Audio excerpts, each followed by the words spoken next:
Um, Thanks for taking a look at my video. I'm the Hood Teacher. And today's video is going to be about negotiating with teachers. Um, why is that important? Well,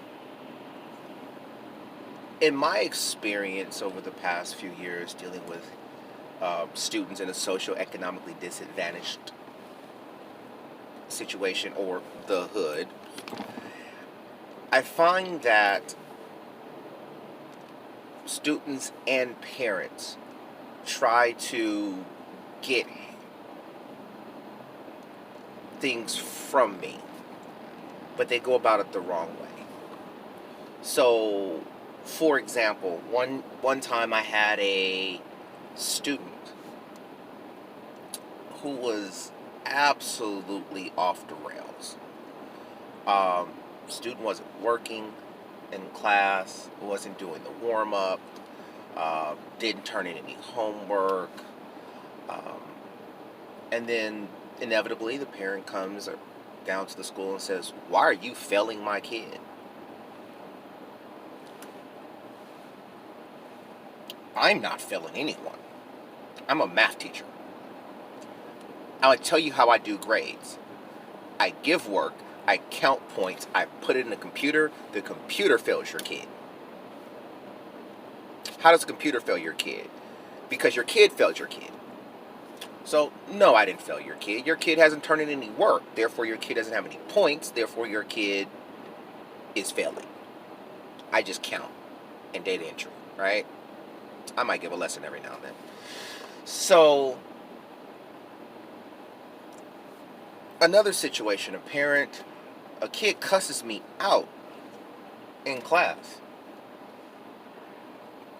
I politely asked the kid, "Who do you think you are? I'm a grown man." The parent felt that I was antagonizing her 6 foot something child. I'm 5'8". Yeah, okay. So, well, throughout the course of the year, the teacher felt like I was antagonizing her child, which gave him complete cause to cuss me out like we were about to step outside or something. So, throughout the course of the year, my communications with the parent were on par of, "This is what I'm seeing from your kid in class. This is what I'm seeing from your kid out of class." Parent says, "Don't tell me anything what's going on about my kid outside your class." Fine. I won't tell you that your kid is ditching every day, his other classes. I'm just going to tell you about the time he's ditching my class. Fine. Perfect.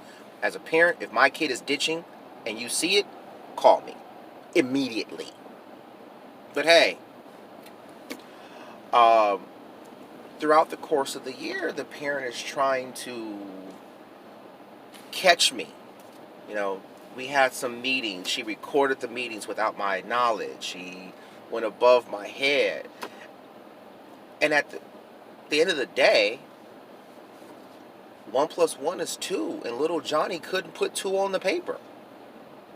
Little Johnny failed the class. And the problem with the entire situation was that at no point in time did me and mom present a united front to Johnny. Obviously, the kid's name is not Johnny. We did not provide a united front. Because ultimately, my goal as a teacher is to teach your kid. Your job as a parent is to get your kid to become a productive member of society, which is going to require some level of education. So ultimately, our goals are the same.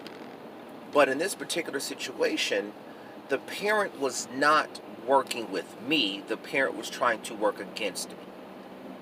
And as a math teacher, it's real simple. 1 + 1 is 2.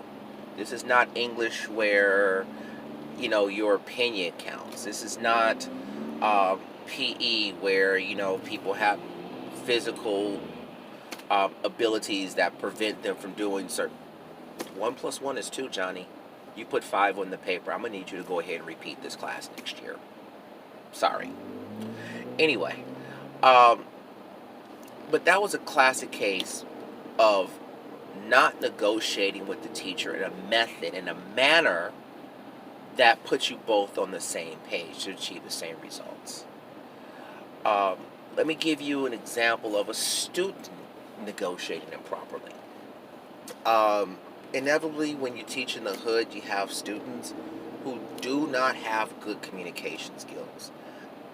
And unfortunately, a lot of times they get it from home. So they feel like when they're wrong, when they're upset, when they feel like they're defending themselves, that they can yell and cuss at you, and that's going to make you change your mind. No. Frequently, particularly as a math teacher, a kid doesn't understand something, they'll raise their voice at me, they'll cuss at me. Um, and when a lot of times the reason that they are behind is because they didn't come to class, they didn't take notes, they were talking, they were playing, they were on their phone, they were doing some type of activity that they're asking me to repeat a lesson that I already repeated while I'm teaching something else, or I'm helping someone else. But they aren't aware of how to communicate that properly. In contrast, some students I have been successful with in teaching how to communicate, I've said to them, you need issue that does not affect the rest of the class. You need to come see me. You need to say, teacher, can I speak with you outside? Can I speak with you after class? Can I speak with you after school? And then negotiate with the teacher on what you need to have done. So, for example, had a student, and the student is just really, really shy, right? One thing in my class is that talking is kind of mandatory. You got to be able to communicate in my classes, particularly my finance courses. And so the student was like, I don't feel comfortable standing up in front of the class presenting. I do realize that that is part of the grade. How can I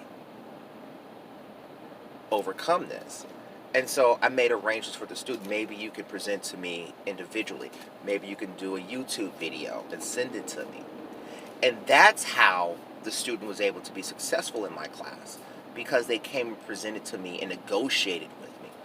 So my suggestion to you, students as well as parents, is number one, always come at teachers with respect. We are human beings, we are people, and our job is tough, particularly when you're talking about teaching in the hood. We see things that you would not imagine. We deal with kids who have problems that are beyond adult problems. And then, if you're unable to work something out with the teacher, take it to the next level. However, at the end of the day, the person that you're dealing with has to teach your kid. And if they have to teach your kid, you want them to think of your kid fondly, or at least realize that you're on their team. Anyway, I'm the Hood Teacher. Thanks for listening to my video.